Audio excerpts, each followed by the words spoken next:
Hey guys, and welcome to my Battlefield 4 sniping tutorial. So in this video I'm going to be describing to you what my personal best of recon and sniping is.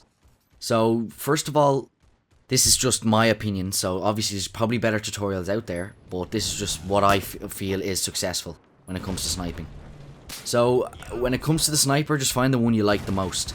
The one I'm using here at the moment is the basic one you get. And I really like it. I like the bipod. I think the bipod's great for when you're lying down. It's awesome. It just provides so much stability. So that's awesome. I know there's better ones like the M98B. That's meant to be one of the best snipers in the game. Same with the L115. That's meant to be great as well. So I recommend them when you do get them. But for now, just use the basic one and get that maxed out, you know.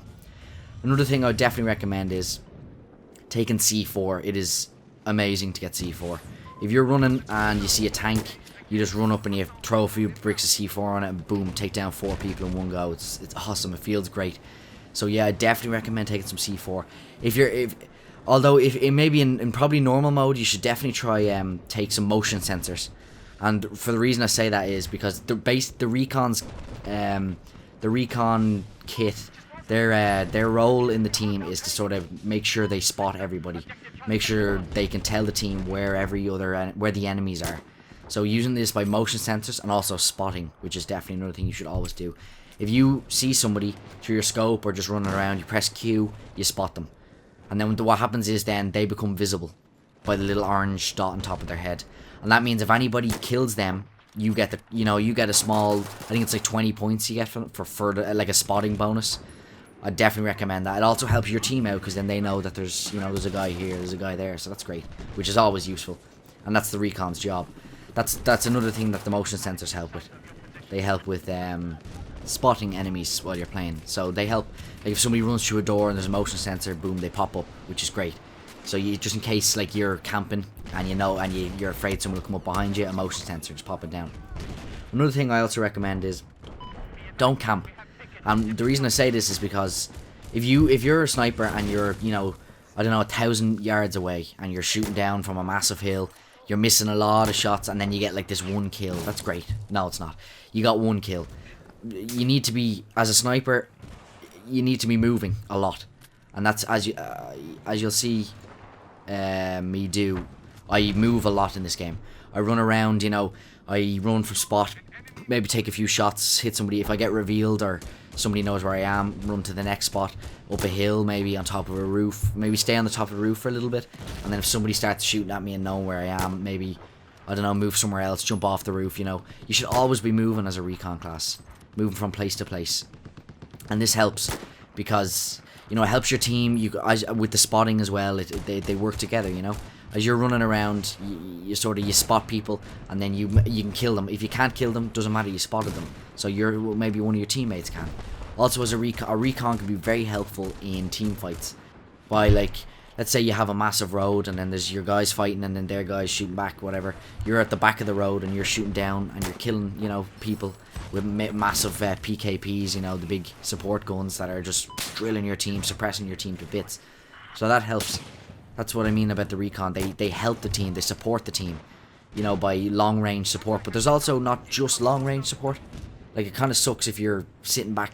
It's boring for you as well. If you're sitting on a hill for the entire game, you're not going to enjoy the game. But if you're running from place to place, taking a guy down, then maybe shooting him with your sidearm or C4 in a tank, which is one of my favorite parts. I love doing that in the game.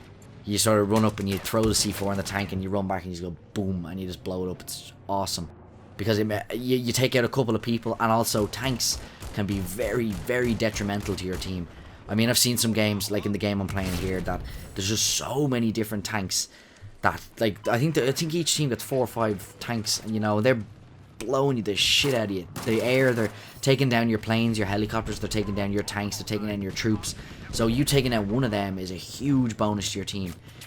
What you could do with 2 blocks of C4, an enemy or a friendly tank could take, 3 or 4 minutes of battle to do and lose a lot of, time, So it's awesome to do that. Definitely try go with I'd say the 8x scope. That wouldn't just be my opinion as well. That's a lot of big YouTubers' opinion. Is definitely go for the 8x scope and with the 14 variable scope, variable zoom if you want to. I wouldn't recommend going for a 20 man or 20 times scope, because that's a little bit too hard to control, if you get me. When you move it, it just doesn't move quick enough, if you get me. That'd be more for what I was saying before, long range sniping. But you have to do a lot of, you know, a lot of judging. You have to make sure you have to aim the sniper higher to incorporate bullet drop, and it's just a lot of hassle, and I don't recommend it.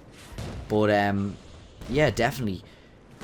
Move, like I said, move around. Always, you know, keep on your feet. If you find a good camping spot, stay there, but don't stay there for too long, because your team won't like it. They'll be like, "What's that camper?" Like, people don't like camping. Back since Call of Duty, people do not like campers. But if you're doing a good job, then definitely stay. So only leave your camping position if you're doing terrible.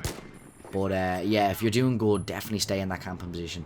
One final thing, guys, I would like to recommend is, now this is just personal, I find this, I think it makes the game a little bit more enjoyable, is to change your uniform and the skins on your gun to match the map you're playing in.